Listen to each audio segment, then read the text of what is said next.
So this happy pic of me was taken in 1999. I was a senior in college, and it was right after dance practice. I was really, really happy. And I remember exactly where I was about a week and a half later. I was sitting in the back of my used minivan in a campus parking lot when I decided that I was going to commit suicide. And I went from deciding to a full-blown planning very quickly. And I came this close to the edge of the precipice. It's the closest I've ever come. And the only reason I took my finger off the trigger was thanks to a few lucky coincidences. And after the fact, that's what scared me the most, the element of chance.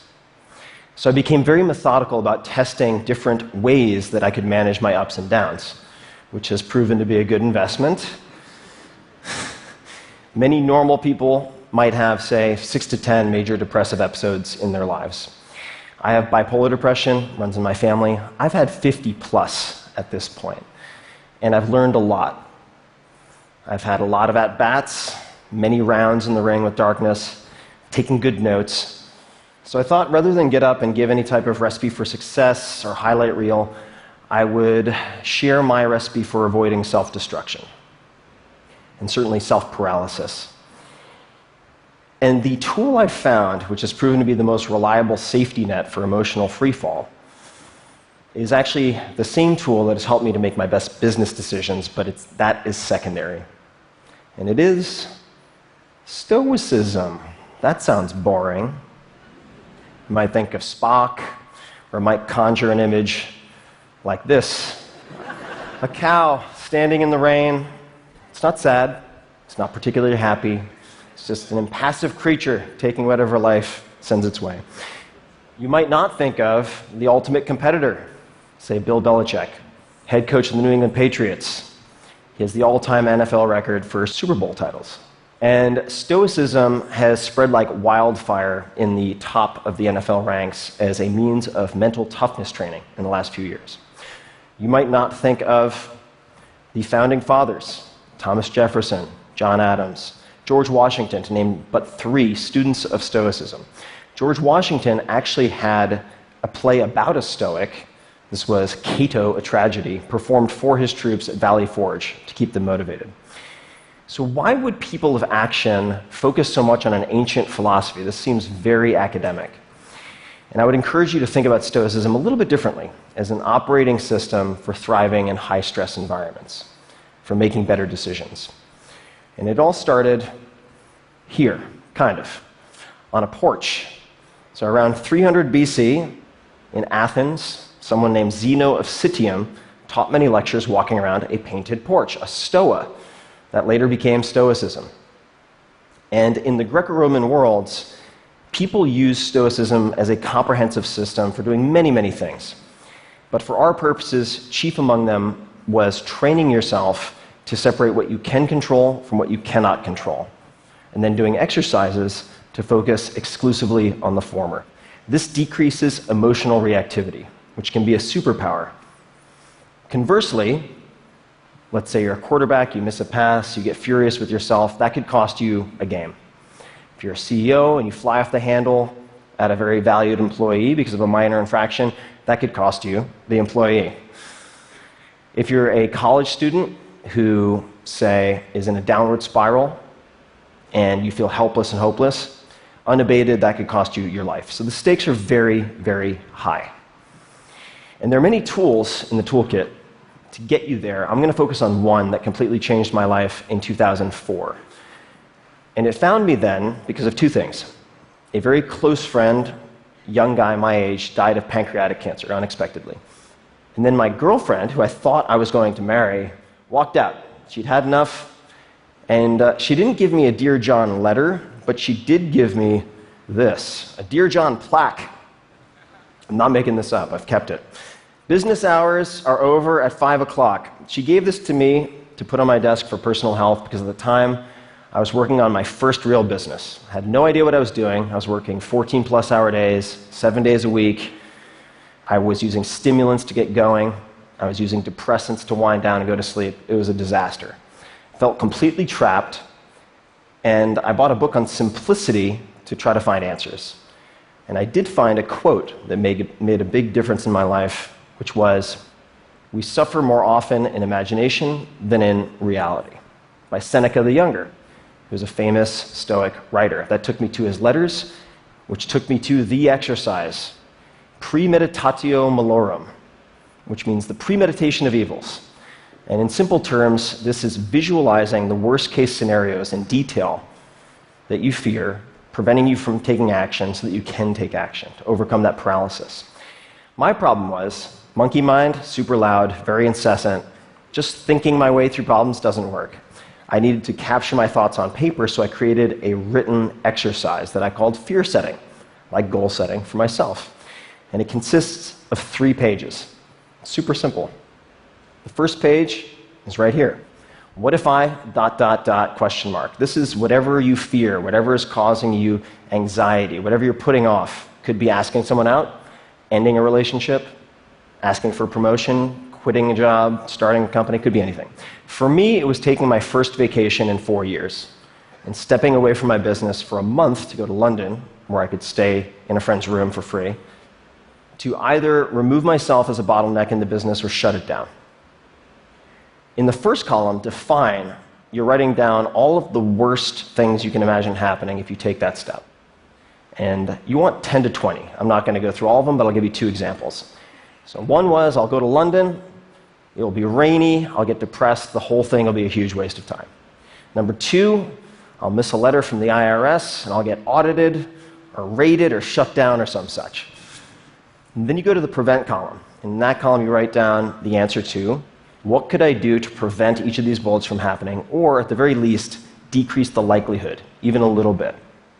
So if we're getting depressed in London, well, I could take a portable blue light with me, use it for 15 minutes in the morning. I knew that helped to stave off depressive episodes. For the IRS bit, I could change the mailing address on file with the IRS, so the paperwork would go to my accountant instead of to my UPS address. Easy peasy. Then we go to repair. So if the worst case scenario has happened, what could you do to repair the damage, even a little bit? Or who could you ask for help? So in the first case, London, well, I could fork over some money, fly to Spain, get some sun, undo the damage, if I got into a funk. In the case of missing a letter from the IRS, I could call a friend who is a lawyer or ask, say, a professor of law what they would recommend, who I should talk to, how had people handled this in the past. So one question to keep in mind as you're doing this first page is, has anyone else in the history of time, less intelligent or less driven, figured this out? Chances are the answer is yes. The second page is simple. What might be the benefits of an attempt or a partial success? So you can see we're playing up the fears and really taking a conservative look at the upside.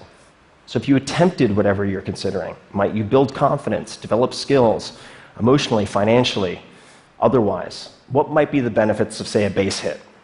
Spend 10 to 15 minutes on this. Page 3.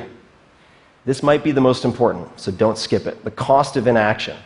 Humans are very good at considering what might go wrong if we try something new, say, ask for a raise. What we don't often consider is the atrocious cost of the status quo, not changing anything. So you should ask yourself, if I avoid this action or decision, and actions and decisions like it, what might my life look like in, say, 6 months, 12 months, 3 years? Any further out, it starts to seem intangible. And really get detailed. Again, emotionally, financially, physically, whatever. And when I did this, it painted a terrifying picture. I was self-medicating. My business was going to implode at any moment, at all times, if I didn't step away. My relationships were fraying or failing. And I realized that inaction was no longer an option for me. Those are the 3 pages. That's it. That's fear setting. And after this, I realized that on a scale of 1 to 10, 1 being minimal impact, 10 being maximal impact, if I took the trip, I was risking a 1 to 3 of temporary and reversible pain for an 8 to 10 of positive, life-changing impact that could be semi-permanent. So I took the trip. None of the disasters came to pass. There were some hiccups, sure. I was able to extricate myself from the business. I ended up extending that trip for a 1.5 years around the world. And that became the basis for my first book that leads me here today. And I can trace all of my biggest wins and all of my biggest disasters averted back to doing fear setting at least once a quarter. It's not a panacea. You'll find that some of your fears are very well-founded, but you shouldn't conclude that without first putting them under a microscope. And it doesn't make all of the hard times, the hard choices easy, but it can make a lot of them easier. So I'd like to close with a profile of one of my favorite modern-day Stoics. This is Jerzy Gregorek. He is a 4-time world champion in Olympic weightlifting, political refugee, published poet, 62 years old. He can still kick my ass and probably most asses in this room. He's an impressive guy. I spend a lot of time on his stoa, his porch, asking life and training advice.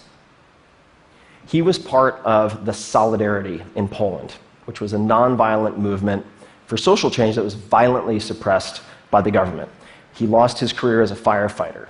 Then his mentor, a priest, was kidnapped, tortured, killed, and thrown into a river. He was then threatened. He and his wife had to flee Poland, bounce from country to country until they landed in the US with next to nothing, sleeping on floors. He now lives in Woodside, California, in a very nice place. And of the 10,000 plus people I've met in my life, I would put him in the top 10 in terms of success and happiness. And there's a punchline coming, so pay attention. I sent him a text a few weeks ago asking him, had he ever read any Stoic philosophy? And he replied with 2 pages of text. This is very unlike him. He is a terse dude. And not only was he familiar with Stoicism, but he pointed out for all of his most important decisions, his inflection points, when he stood up for his principles and ethics, how he had used Stoicism and something akin to fear setting, which blew my mind. And he closed with 2 things. Number 1, he couldn't imagine any life more beautiful than that of a Stoic. And the last was his mantra, which he applies to everything, and you can apply to everything. Easy choices, hard life. Hard choices, easy life. The hard choices, what we most fear doing, asking, saying, these are very often exactly what we most need to do. And the biggest challenges and problems we face will never be solved with comfortable conversations, whether it's in your own head or with other people. So I encourage you to ask yourselves, where in your lives right now might defining your fears be more important than defining your goals? Keeping in mind all the while the words of Seneca, we suffer more often in imagination than in reality. Thank you very much.